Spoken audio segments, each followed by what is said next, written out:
Então,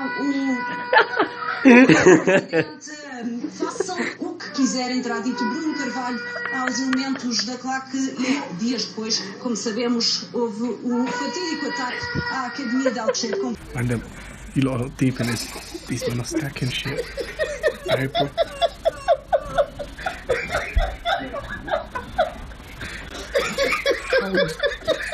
There's a blender on your head. Why did you put a tree on top of his head? How is this guy still asleep? He's got a tree balancing on top of a pillow.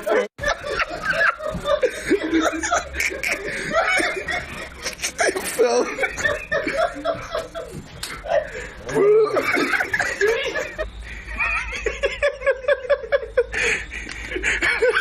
Oh my god.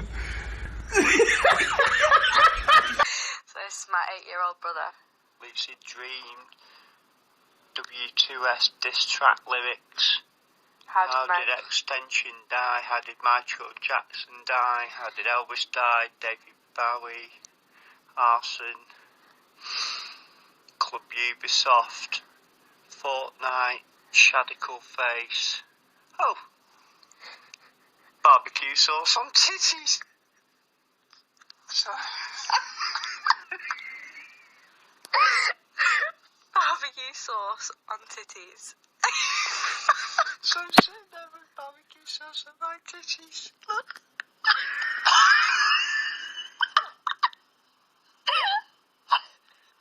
If it had, like, ham in it,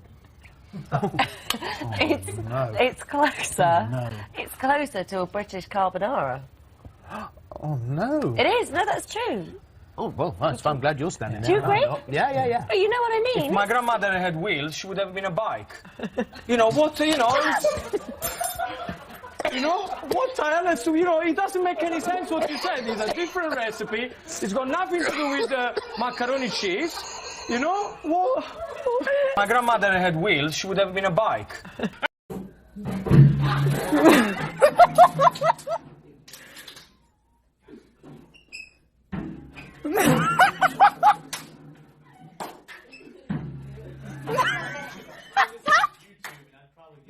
Me and my sister did that. A million hits.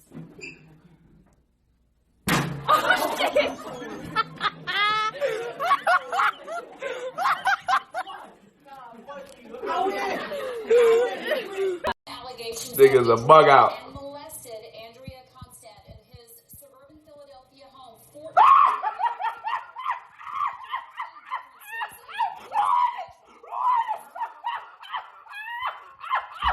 Allegations that he drugged and molested Andrea Constant in his You're on camera. Say something. Last night and night before, there was 3 women walking down the street that way. I saw them. I said, hey, you 3 women, why are y'all walking down the street that way? There's nothing down there. And they flew away. I said, oh, them was some birds.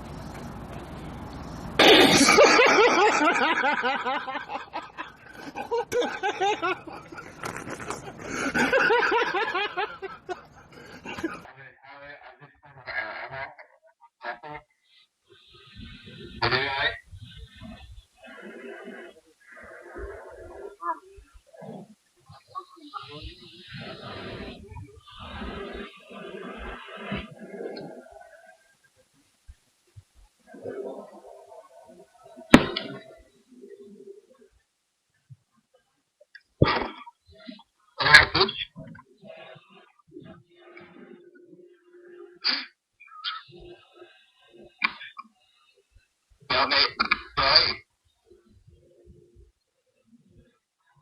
Marijke was 18 toen een dokter tijdens een routineoperatie haar ruggenmerg onherroepelijk beschadigde.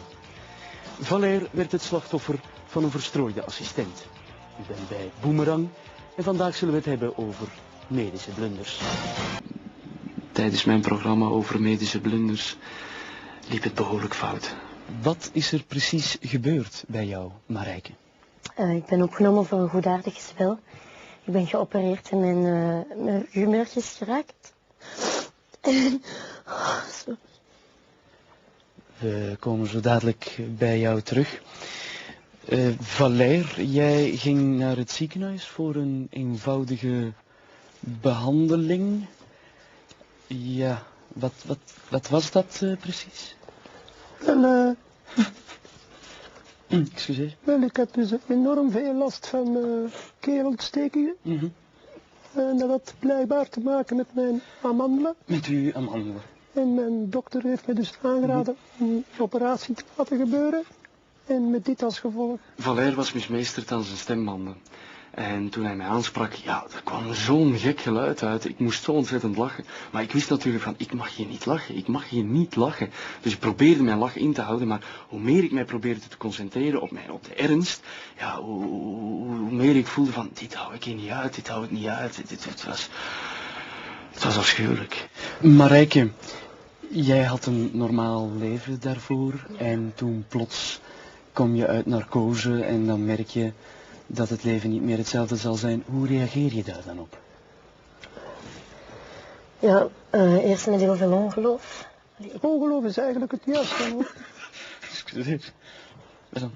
Ongeloof is eigenlijk het juiste woord wat Marijke hier hanteert.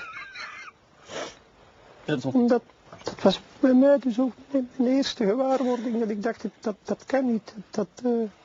Dat mag...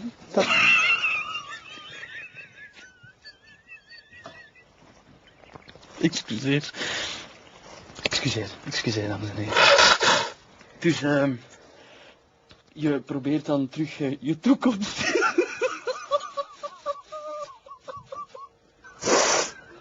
Ik begrijp echt niet wat er hier aan het gebeuren is. Excuseer. Valère, sorry, echt sorry. Excuseer, dames en heren. Dat betekent ook dat bijvoorbeeld, seksualiteit ook een groot probleem bijvoorbeeld wordt. Ja, mijn vriend heeft het gewoon gedaan gemaakt. En ik neem hem daar ook niet kwalijk. Plus het feit, als je met seks omgaat, is het niet alleen het fysieke dat telt, maar ook soms de lieve woordjes.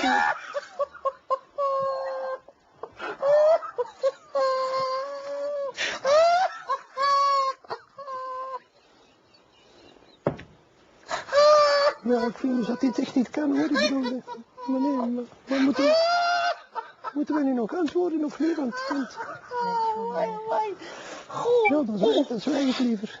Excuseer, dames en heren, excuseer voor de mensen thuis bij de excuses hiervoor. We hadden een vraag uit het publiek aan de...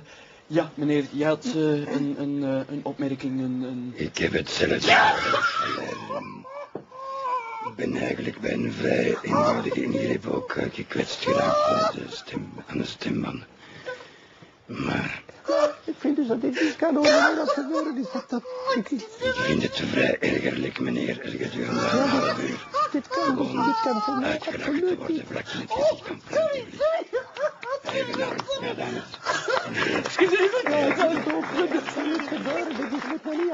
Het was een complot. Men wou mij gewoon... Oh god. Apparently one more. It's a big work stoppage here. Let me count them. 1, 2, 3, 4, 5, 6, 7, 8, 9, 10, 11, 12, 13, 14, 15 people are now watching this. Let's see what's going to happen. 16. Okay, now someone's going to put a stick in there. We're walking away. Somebody's got a big stick. A lot of activity. Okay. Okay, who got hired last? And who gets paid the least? Okay, we're going to try a bucket of water. Hang a bucket of water on the handle. Actually, I think... Oh, here comes a big stick. Here comes a big stick. They're going to drown it with acid. We're going to try the big stick theory. He's going to go flying across the... Try to kill the engine with water. And hit the big stick. Jesus Christ. Okay, now we're going to smother it with a tarp. We've now angered the machine. The machine is now angry. You dumbasses. This is hilarious. Okay, we're going to smother it with tarp. This is actually going to work, I think. Oh, there we go. No. Oh, ride him in the hole. Oh, ride him, cowboy. We've now got him in the hole, spin. seconds. 8 seconds is what we're looking for. He is now blinded and mad. I can't get Oh, this. This has got to be YouTube. The film is rolling, Howard. All right, now we're going to. Now that we've irritated him, thrown him in the hole. We're up to 18 people now. It'll run out of gas eventually. Grab it. We got $50 to the first person to grab the tarp. $50 and a free lunch. Screw it, man. I don't got any benefits. I got it good. Oh my gosh, we're still going now. It's not going down. It's fighting. The lions around the injured gazelle. Oh, no, there we go. $50 to the gentleman with the antlers. You've restarted, let me fair just enough. stop you so you don't waste a line of questioning. I'm just giving you... I love the mansplaining. I'm enjoying it. You're loving what? The mansplaining that's going on. What Well, just talking me through how by not answering the question, what by are you repeating suggesting? processes which are not related to the question that I've asked. What's mansplaining, Senator? Well, it's the slightly patronising and condescending way that you're responding to my questions. Well, I would suggest, Senator, that if you're putting the word man in front of some description of what I'm doing, you're doing that which I'm sure you're very much against, is making a sexist implication about how I'm conducting my role as a man. Well, then the easiest way to do it... Is that what you're saying, Senator? Well, what I'm saying is that the way you've been responding to me has been patronising and condescending, and I have responded to that. So the easiest way to deal with this is not to have that way in responding to the questions I've asked. Imagine the reaction, Senator, if I said you were woman-splaining. You're saying that I'm mansplaining. Well, it is a term that's used. Is it by whom? Well, it is a term that's used. By rude senators. senators. By senators no. who are seeking to make gender an issue. Stop being a hypocrite. Well, I Conduct doubt yourself it. appropriately for this Well, place. I'm sorry you're so offended by the use of the word. It is a word that's used. I'm surprised that you're so shocked by the use of the word. No, I'm just calling hypocrisy. Hypocrisy. Thy name is Labor. Thy name is Senator Gallagher. I want to know, what is your answer to young people for some of the really big problems facing humanity, like the climate catastrophe, like economic crisis, like the precarious job market? Because they just don't, you talk all this much about individual responsibility. Most of us are never going to be able to afford to have all of these assets to have responsibility over. So what is your advice beyond banal comments like clean your room?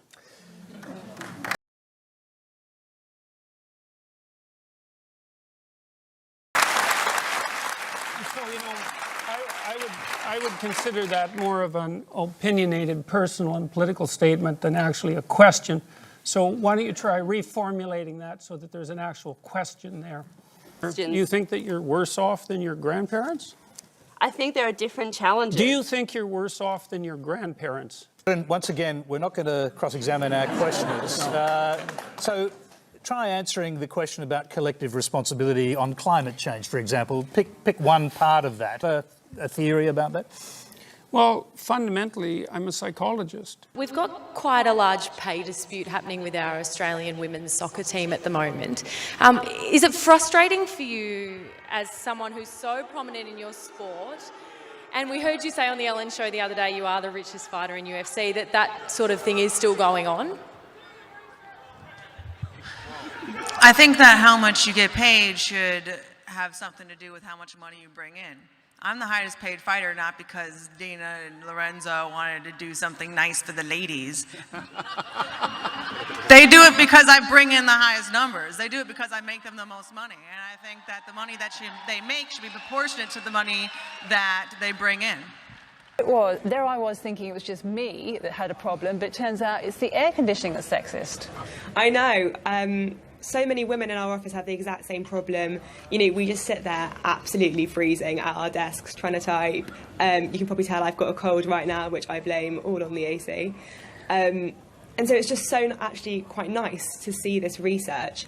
It's just such a relief to know that there's actually proof that this is happening, that women, do feel the cold more than men, and that the AC in offices is normally regulated more for a male's temperature than a woman's. So yeah, it is quite frustrating, especially when you then go out on your lunch break or your commute home and you're absolutely boiling outside. And I think there is a bit of a problem when it's warmer outside than it is inside your office. I'm not hung up on any hashtag. I'm hung up on the fact that these new pay gap measurements are incredibly misleading and frankly useless. Only one of the 6 measurements has any real merit. None of them break down jobs, age, background, experience, time taken off work. You have not proven any kind of gender pay gap. What you have done is push many, many misleading statistics into the public domain, and it is absolutely an attempt to box women in to this victimhood mentality that when you actually break down the data, if you look at the official data from the Office for National Statistics, does not exist. There is a reason that this new data does not line up with the official data, and that is because it is so badly calculated. If you are an economist, it doesn't matter which side of the debate you're on, this is just bad data. No, Kate, so actually, equal pay and gender pay in this country Stella, is that stagnating. is some ugly but let's look at the data picking. that we have in front of us. Well, we can ask the Office for National Statistics to confirm that, but that's what their data shows. You've asked about the data that the government is publishing. -5.1. One at a time. You have to just go one at a time. I'm sorry. Stella, you go ahead. Look, okay, Kate, you want to talk about the data that's been published. I think a lot of women right now who are looking at data that shows that the bonuses that men in their company are getting are sometimes 50% more than them would disagree with you that that isn't meaningful information to know. Stella, the truth of the matter is that when you actually examine the measurements of this, you need so much more data in order to render anything meaningful from them. If you look at the bonuses that you just mentioned, it is impossible to know if men and women are being paid unfairly via bonuses unless you know what their actual salaries are. So you can know the percentage of their salary that's going towards a bonus, and so you actually have some meaningful data. We don't, Stella. The crude numbers that the government has mandated that companies report does not dive into any of this, and that makes it extremely misleading. Companies like EasyJet and Phase 8 are always going to have a wide gender pay gap, not because of discrimination, but because they do mass hiring of women into their primary and the majority of their roles, which happen to be in things like retail and cabin crew. Your government figures do not highlight that in any capacity, and now you have launched a campaign that directly tries to conflate the gender pay gap with equal pay. And if I may just finish, because I think you have had your time to speak, what this real attempt is here is to hit the reset button on equal pay. Women have been doing so well, and the stats prove it when you actually break down the data like for like, that the victimhood groups need to hit the reset button in order to keep their membership going. It works in elections, it works for things like the Equal Pay Day campaign, but women out there need to know just how misleading this data is, and I don't think your hashtag or your attempt to make companies report these misleading figures is helping them.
What happened? He just something cracking him, and here he goes with a head. Here we go. Boom. What was that all about? He was frustrated, Wayne. 2 misses. 2 bad misses. He missed shots. And now here he goes. Here it is. Referee said box. Box on. He took the side. Did he say box? Yes. Did he say box? He didn't. I thought that the referee didn't tell him the box. He did not. The referee did not tell him the box. Wayne, I made the point at the very beginning of the fight to ask you about Joe Cortez. The referee was looking the other way. He was. Look. He still hasn't seen it. He didn't even see it. He was looking the other way. He didn't say box or anything.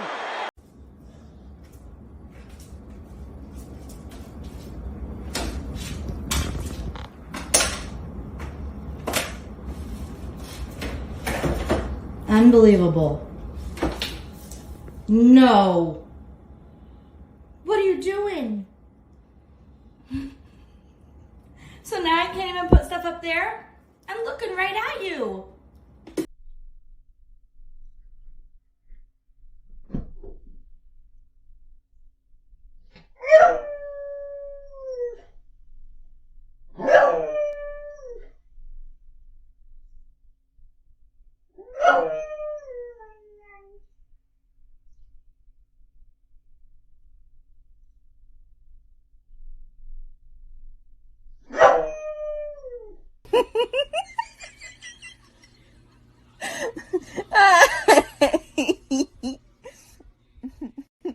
Wrong. Wait for him to pull up first. And then run out. Oh, there he is.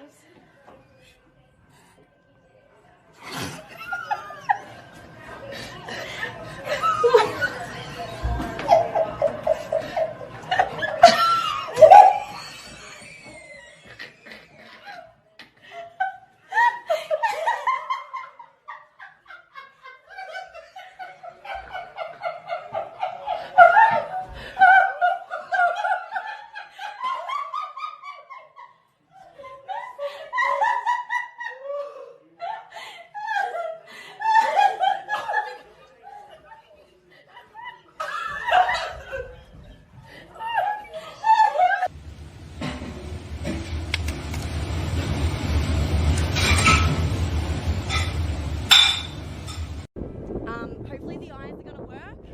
I do have the helmet on, so shouldn't hurt too much.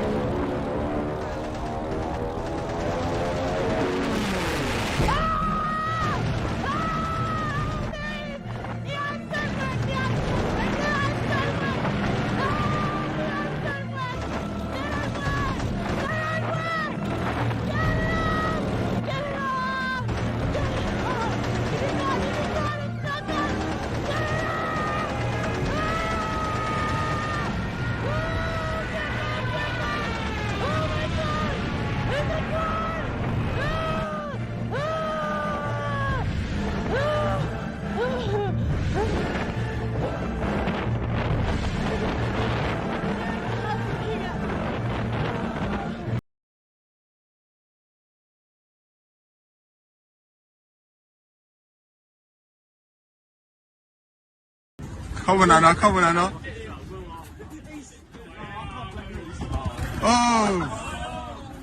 Come on, Anna. Come on, let's go, let's go. Yes, I can, mate. Come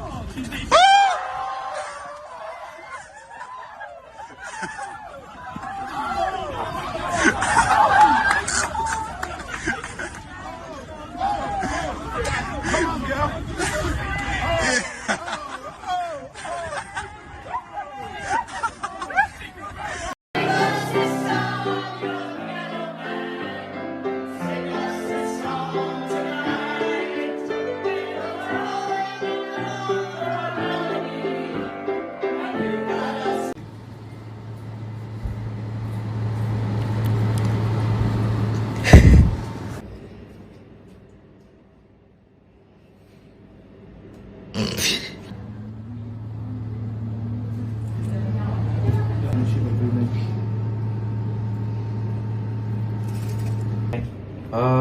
Yeah, I need the give me one.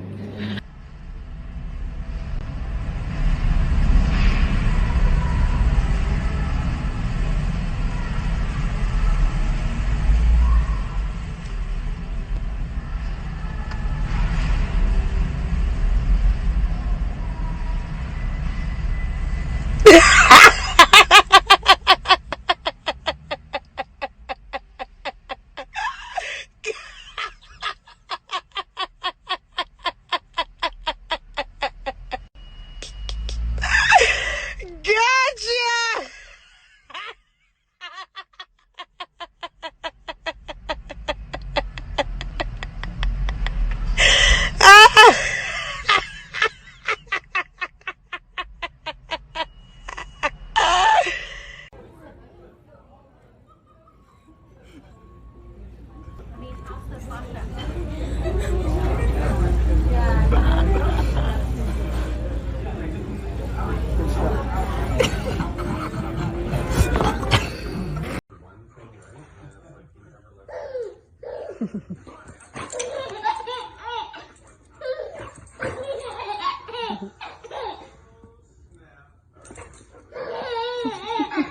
Don't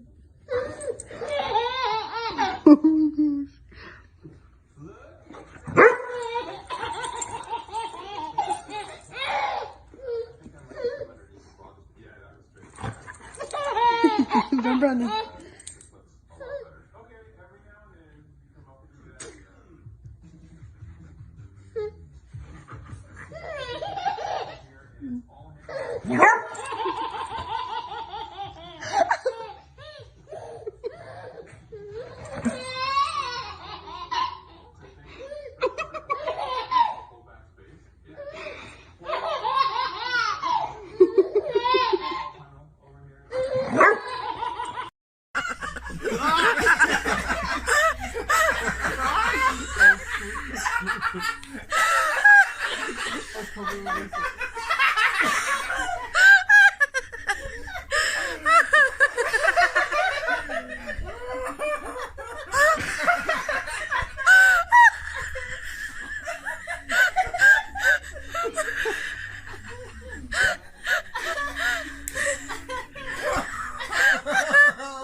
Unfortunate situation has arisen.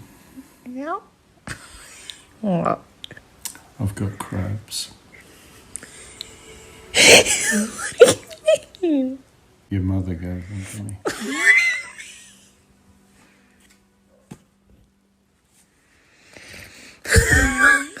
It's unfortunate.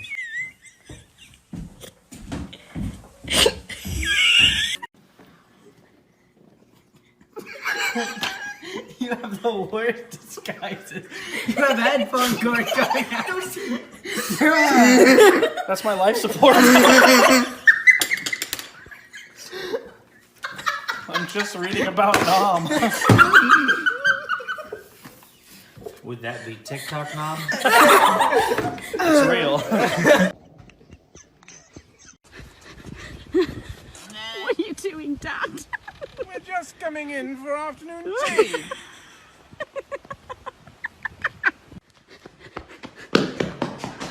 What are you doing, Dad? I'm doing my daily practice for the darts match. Watch this, bullseye. Oh! Bip bip cheerio. What are you doing, Dad? I'm celebrating Monday in the September sunshine. Cheers. What are you doing, Dad?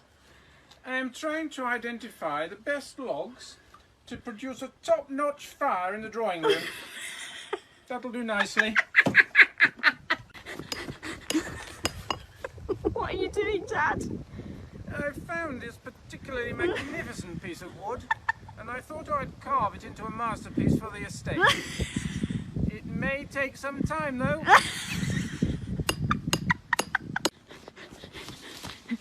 What are you doing, Dad? I'm clearing the moat of the estate, ready for winter.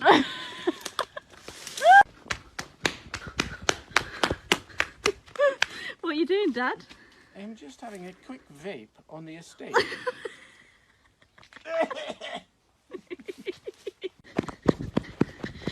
What are you doing, Dad?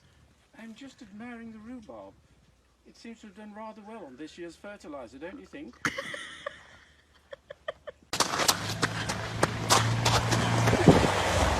Dad, what are you doing? I'm just going on my rounds on the estate. 614, 615. Dad, what are you doing? I'm just checking we have enough logs in the emergency supply for the coming winter season. But I've got to start again now. 1, 2.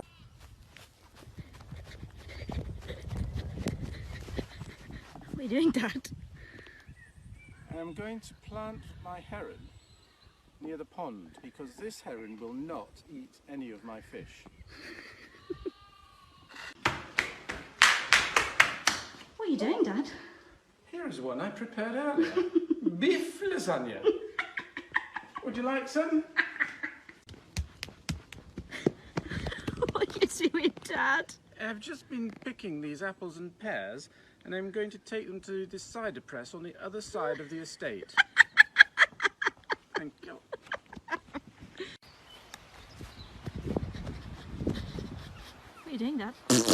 Místo zavírání okresu tam byla krajská hygienická stanice, udělala to, co se standardně dělá, šetření, epidemiologické šetření na místě, které zjistí, kde je problém, a pak ty opatření cílí na ten problém, konkrétní problémy, které jsou, aby se řešily. A to není možné. And we had this young woman, heroic young woman, Malala, on the show, and known the world over, not big in North America. Not, I can tell by that look that you have no idea what I'm talking about. Yeah, I know who you're talking about. Who? Adam Carolla, is that who you said? That's why I have this look on my face. Wow. I read online that you're very private and decline to answer questions that make you feel uncomfortable. This is a two-parter. Is that true, and how old were you when you got your period? We'll be right back with Who Gives a Shit.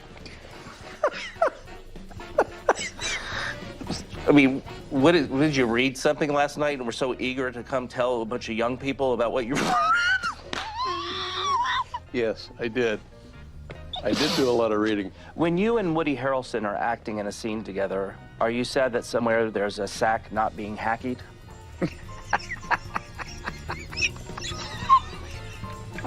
That's good. A sack not being hacked. What was the marijuana budget on True Detective? And have you smoked a lot of that budget today? Oh, shit. There's a kid on the Disney Channel, Chad, Fart House. He's in one of the Wizards of Waverly Place. What advice would you give to a young actor who wants to hide his Jewishness as well as you have?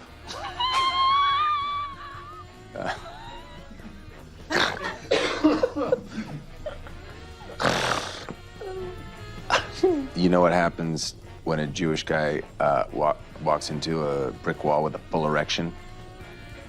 What? He breaks his nose. I knew that was the answer. I did too, and I laughed. I told that joke. Did you just come up with a joke?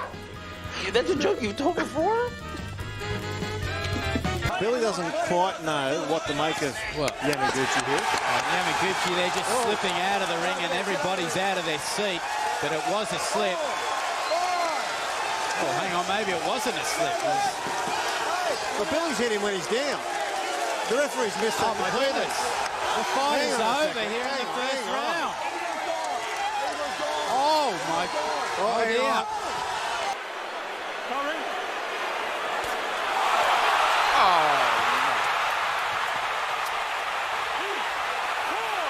Defend yourself at all times. Ortiz was apologizing. Watch Cortez look away. Watch Ortiz talking to Mayweather. And watch that.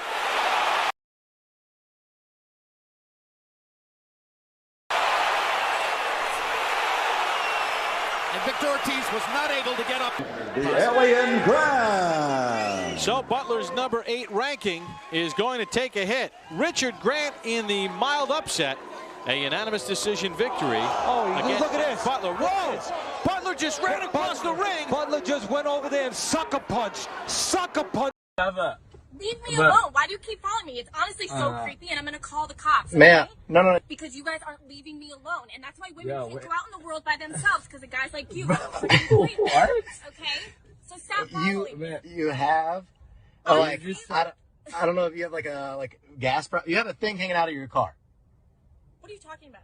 There's literally a gas hose hanging out of your car. No one's being creeped. Oh. No, thank you. I guess. There's the thank you. That's. Oh, she's what? She's taking it with her? Oh, she doesn't have.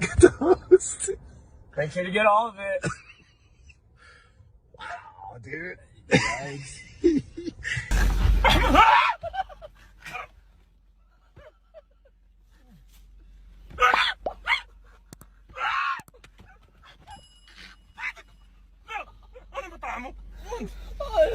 Go.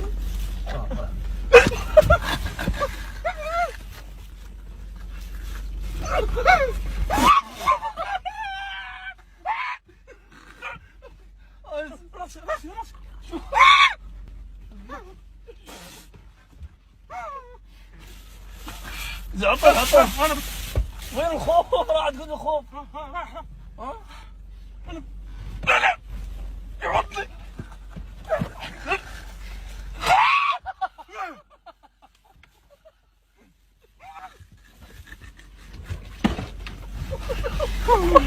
والله يدرد والله يدرد والله.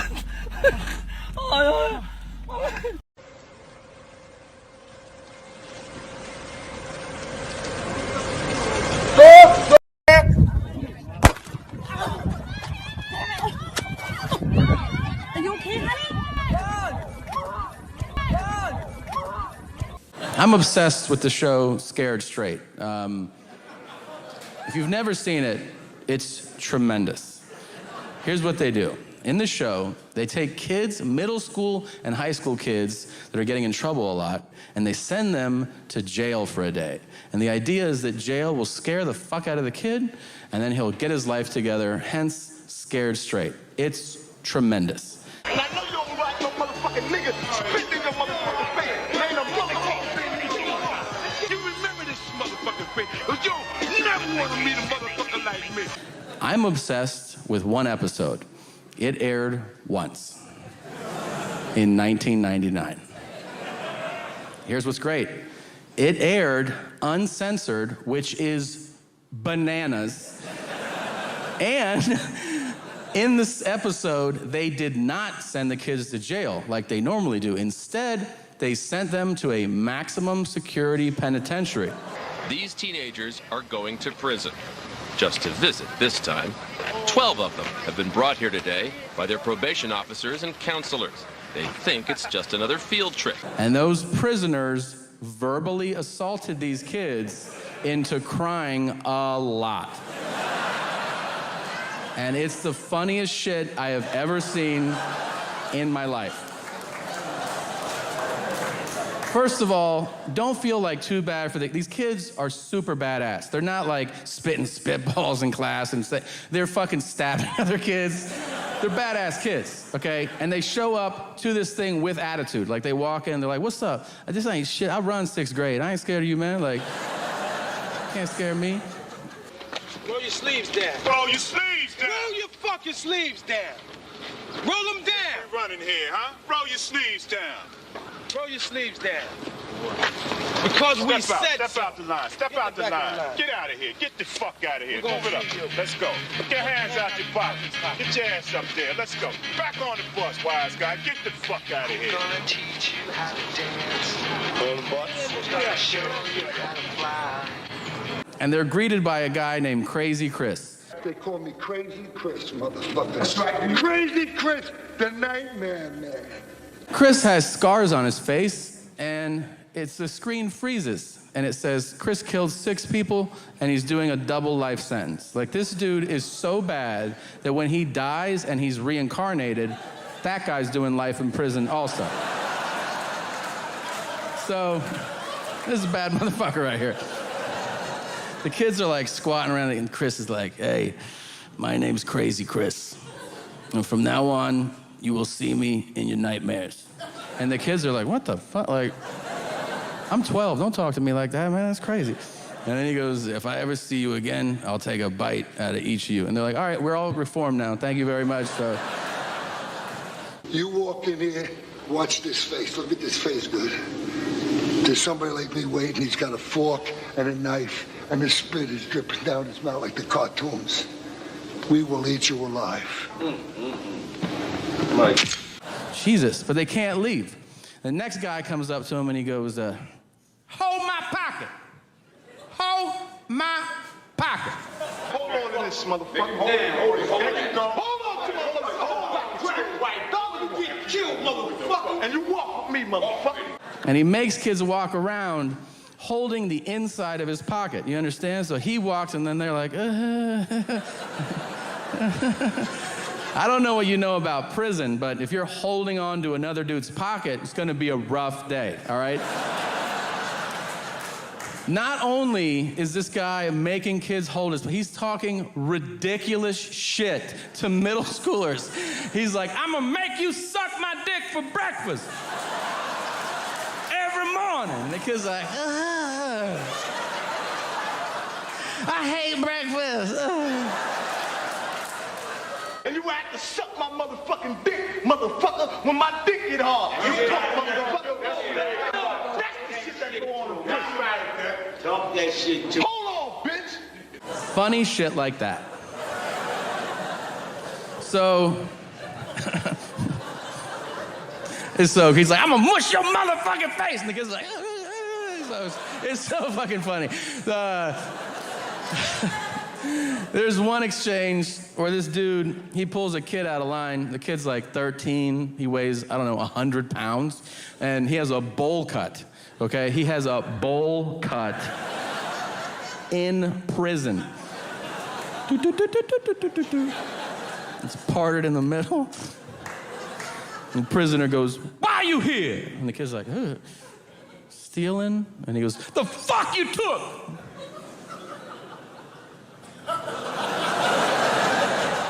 And the kid goes, bikes? And he goes, bikes! Why you here? Stealing. Stealing? What the fuck you took? Bikes. Bikes! And that's why I yell bikes all the time.